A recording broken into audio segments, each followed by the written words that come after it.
Okay, I want to welcome y'all back to the Restart series. This is video 5, part 5. This is right after I do the roping. This is this is the next step. And these horses right here, all I'm doing is just opening up the gate to the pen, letting them in the round pen, and going back and setting up my camera, and then walking into the round pen. I'm not setting none of this up. This is the next time I fooled with this horse. This is the very next session after the roping video. So if you notice, as soon as I walked into the pen, he locked onto me immediately and led. Now he followed me straight into the middle of the arena, and I put the halter on him. And if you see what I'm doing right here, I'm just going to lead him back, pick up a feed bucket, hook it on the fence, and I'm just going to tie him to the side of the fence. Now, if you notice, I'm not tying him tight. I'm just wrapping that lead rope. I don't know if this horse is prone to set back or not. I don't know. But if you take, this is a 22-foot line, and if you just wrap the lead rope around a few times, 2 or 3 times, what it does is if they try to set back, it gives them a little time to think, okay, before just think about things, okay? What happens is if you tie them tight, they'll hit the end of that rope and they panic, and then they just go into a flight or fight mode. If you put a long line on it like that and let them just kind of, if they set back, it just kind of has time to slide back. It lets them think about things, gives them a reaction time. And again, everything that I'm doing with these horses is whenever that flight mode is triggered, I want them to settle back down and think, okay? So that's the reason why I very seldom ever tie these horses tight. I'll go months before I tie them tight. I'll just tie them like this. But what I'm doing here is I go ahead and I see if they'll lead. And if they lead, I'll go ahead and put the halter on them, come back and tie them to the side and get them some feed. Let them go ahead and eat right there. I want this to be a good thing. All right. And now what you're seeing me do is I'm just rubbing this horse down. I'm not using a brush or anything. You can use a brush if you want, but here the first few times I don't really use a brush. I just use my hand. I want this horse to get used to me physically touching him, and I just kind of rub him down and let him eat, and let this be a good experience for him.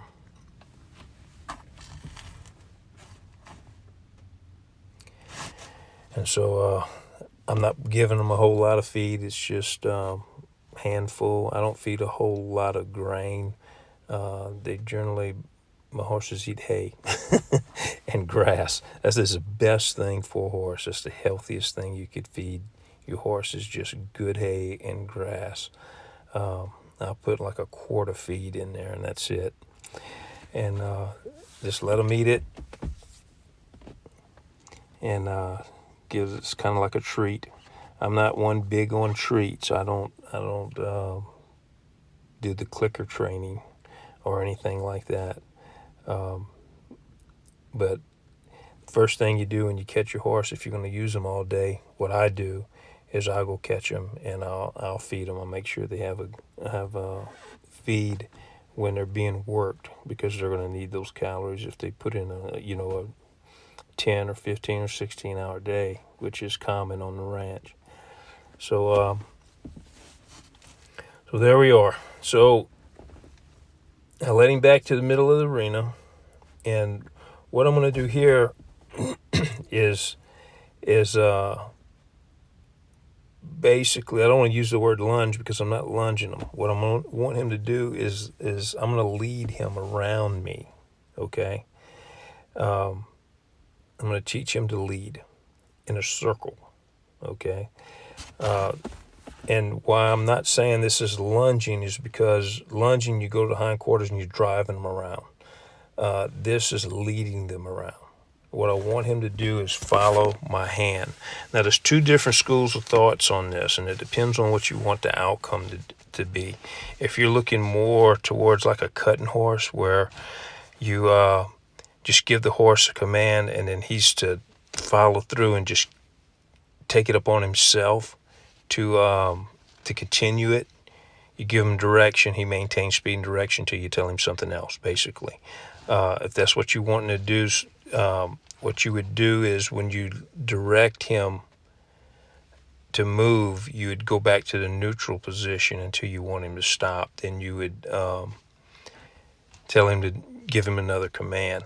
I don't want my horses doing that. This is more of a ranch type situation and a pleasure horse type situation. So what I want them to do is I need to be continuously giving them command the whole time I want them to respond. So what it would be is if I'm leading, as long as I'm leading them around with my hand, they're to follow my hand. When I stop leading them, they're to stop. Okay? If I put cue with my leg, as long as my leg's on, they're to move. When I take my leg off, they're to stop. Whenever I stop riding, they stop moving. Okay? That's how I do it. And again, it just depends on your outcome. Now you notice I kind of put my hand on the halter real tight, and I wag my hand. No, don't do this. Don't sit there and hold this horse tight when you're doing this. You want all this to be on a loose rein, because what it is you don't want to have to choke up on this horse, and when you're out and about with him, you want him to be leading or being led on a loose rein. Whenever we're riding in mounted archery, your reins are on his neck or tied to the saddle. You're not touching the reins at all. So you want a loose rein. You want this horse to respond to you without touching the reins. Okay, and this is the first step in teaching him this. So all of these things that I'm doing in a round pen, it needs to be on a loose rope. If you notice this, I'm asking him to back up. The rope is loose. Okay. Now I'm starting off with this horse because this horse has had this done with him. Now I don't know if he's had it done exactly like the way I'm doing it, but he knows a lot of this stuff. And I'm doing him first so you can kind of see how it should go. Now, if you notice, all I'm doing is asking him to back up. I just lift my hand, kind of wag my finger, and ask him to back up. And that's what I want. I want him to see my finger, tell him to back up, and him back up. That's the end result that I'm looking for. So right now, I'm asking him to back up. If he doesn't respond with just a finger, I immediately get bigger and bigger with the rope until he backs off of it. Now, if you notice right here, when I'm asking him to back up, he's thinking he has to go left or right. Okay? So what this is telling me is that he's been lunged, he's been asked to back up and then immediately sent. Okay? I'm not sending this horse anywhere. Okay? I'm not going to send him away from me. I'm leading him with my hands. Okay, I'm asking him to back up off of me just a little bit.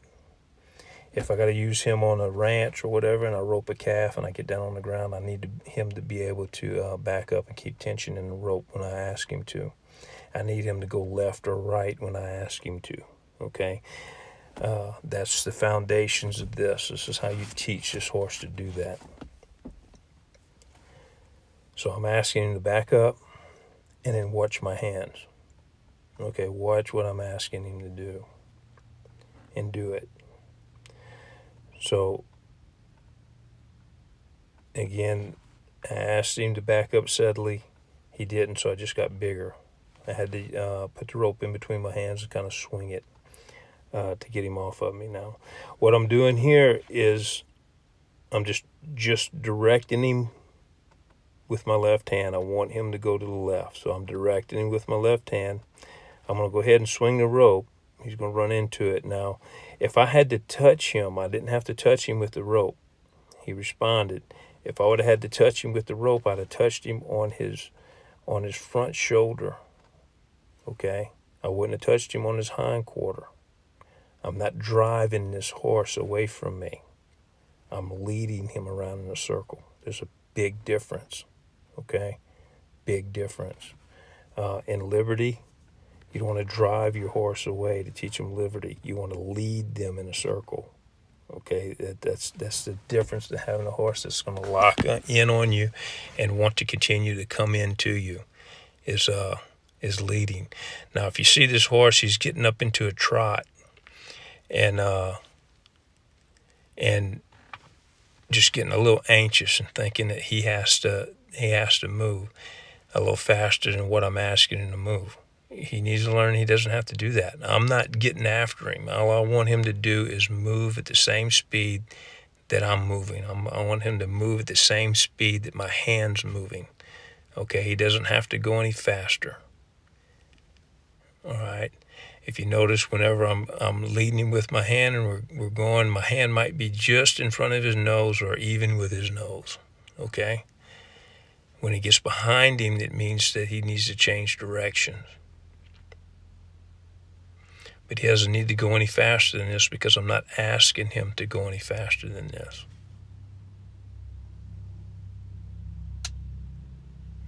You see how I'm just bumping him? I want him to change directions. I'm not making a big deal about it. I'm just going to bump him until he changes directions. He's wanting to go on past me. But he changed directions. He's getting kind of in my space. And I swung my rope. Now he got anxious about that. Okay? And so he sped up. I didn't ask him to. He's just doing it. Now you see how he's wanting. He asked to come in, and then all I did is ask him to go around, and he jumps back like that. That's conditioned. Somebody has slapped the snot out of this horse. Okay?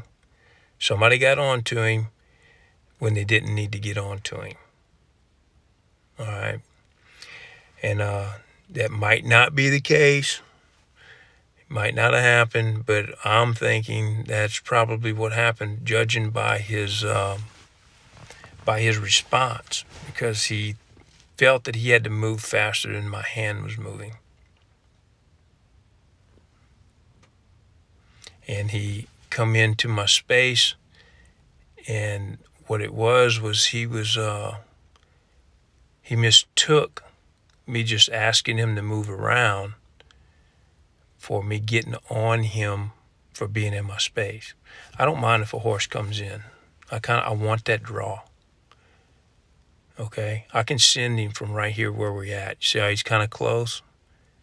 He got nervous and jumped out of my space. I didn't ask him to do that. He just did it. He just felt he had to. Okay, if I want him further away from me, I would ask him to get further away from me. Now you see there where he bucked. He's feeling good. These horses are all fresh. I'm working them. He's fresh. I don't believe in running a horse down and then working him. I want to be able to go just catch my horse, saddle him up, and get on and ride. I don't want to have to warm my horse up for 45 minutes before a ride. Okay. I don't want to have to lope him in circles for an hour and then go ride.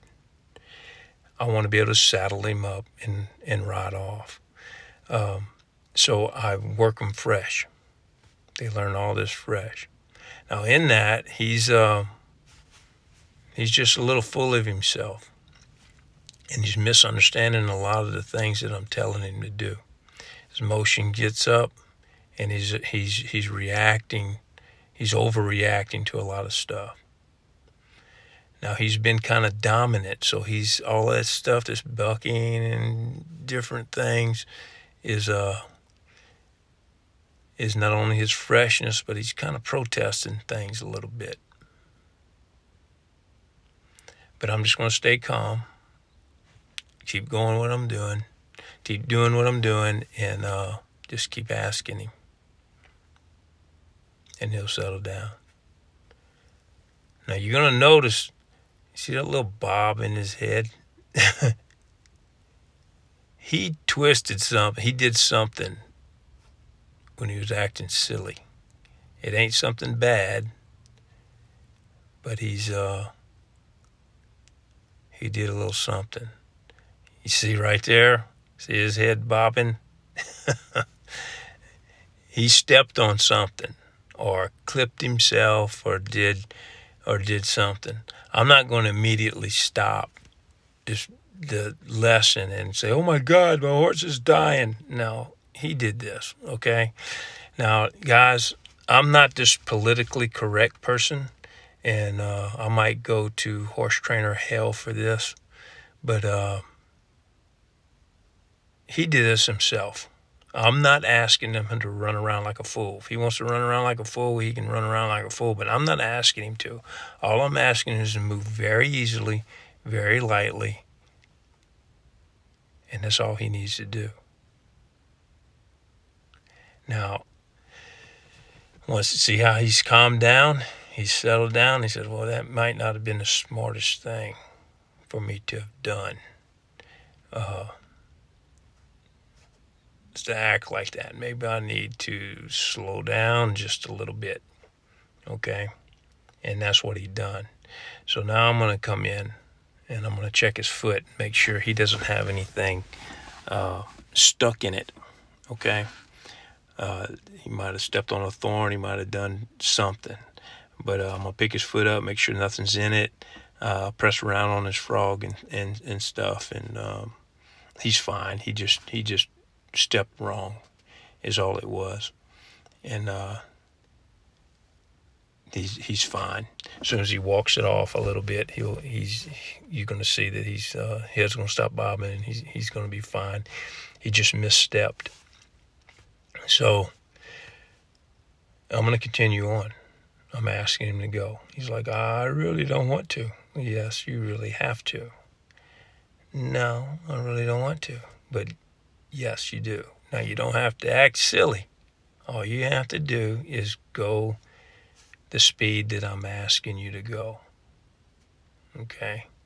I don't want you to give me any more than what I'm asking you to give me.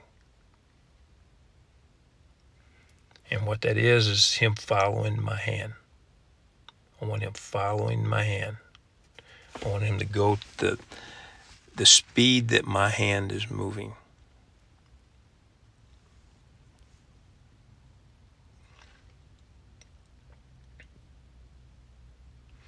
Now he's getting a little close because he knows if he gets close to me, he can stop. And he is asking to stop. Okay?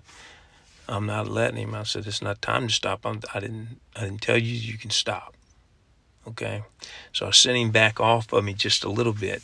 You see, and that's the difference, you see, of just really getting on to him and pushing him off of you real hard than just asking him. And you seen how I just kind of subtly, I just asked him to back up, and then I let him off with my hand.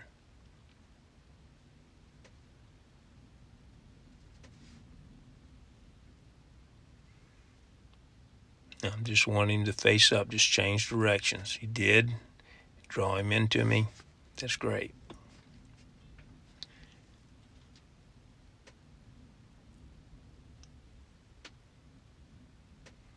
Doing real good.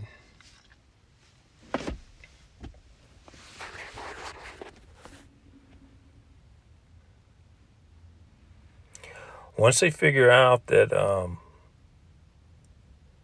lot of that nonsense they do, running around, spending all kind of extra energy and doing silly things, it never ends up good. All it does is it gets them hurt or it gets them tired. Once they figure that out, they're like, hey, this guy's pretty smart. If I just listen to him and do what he tells me to do, everything's good. He's a pretty good leader. You see, I shook the rope just a little bit. Now, when I was asking him to back up, I shook the rope some, so he knows that means to back up. So what I did is ask him to change directions. He kind of got close, and I just shook it, and he backed up. Now I'm asking him to leave.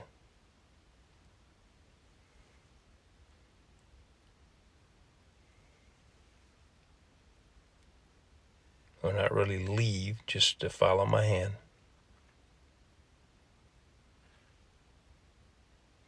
And he did. Doing real well.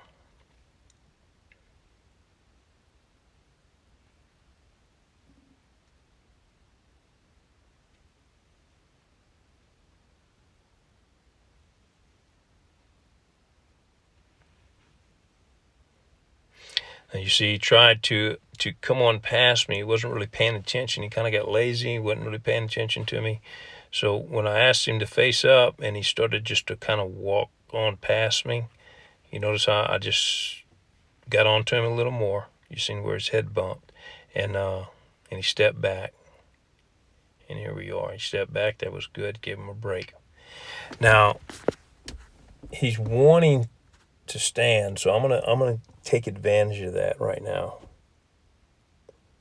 And again, this horse, you're going to see that this horse is going to go through this restart a lot quicker than the other two.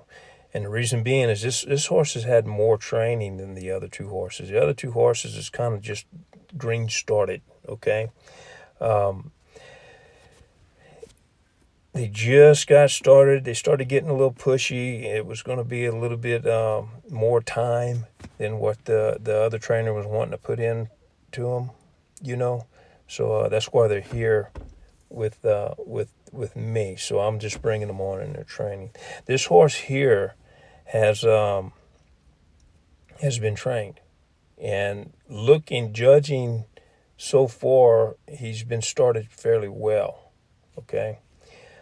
Because he's taken all of this pretty quickly. What his problem is he just decided that he was the leader. You know, he just decided that that he was going to boss the human around.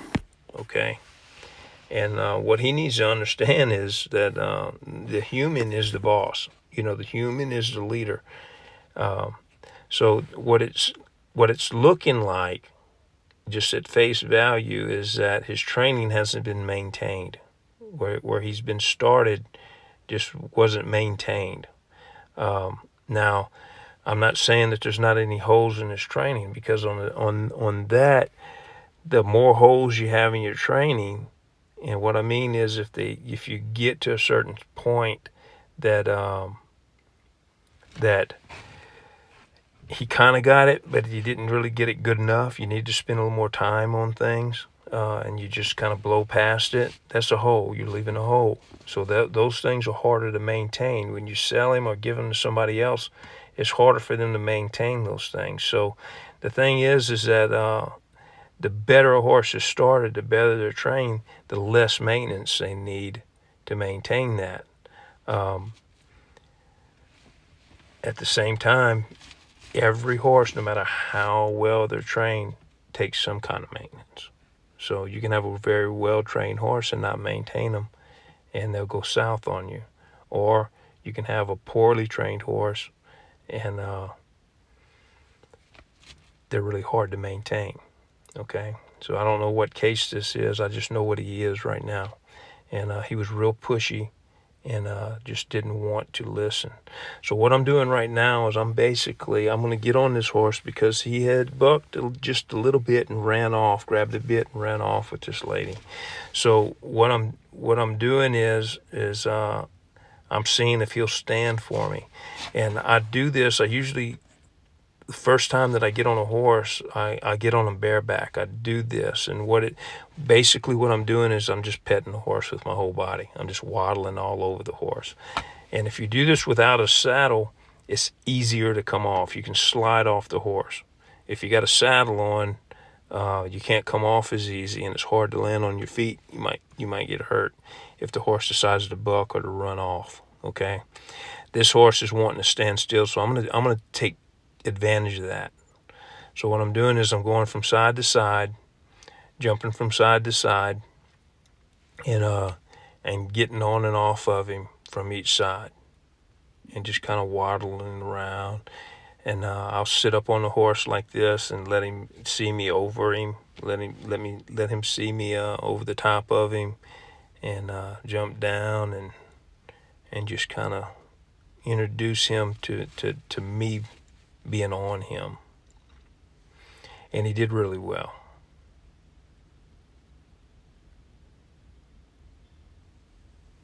Again, I'll see if that's disturbed him. See if he'll lead with a loose rein, and he is. He's still mentally with me.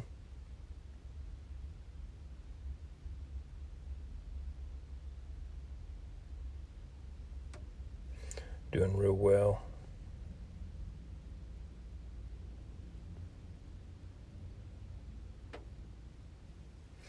I'll go ahead and take the halter off and just go ahead and end the session. And again, if y'all are liking these videos, if you go ahead and subscribe and share them, but if you subscribe and put the little notice, the little ding button on there, I'm going to be adding these videos periodically. I'm hoping to get one a week or maybe 2 a week or whatever. And you can stay with these horses, these 3 horses, on how they progress through their training, through their restart. And again, if you're liking this, just like it and subscribe, and I hope to see you again.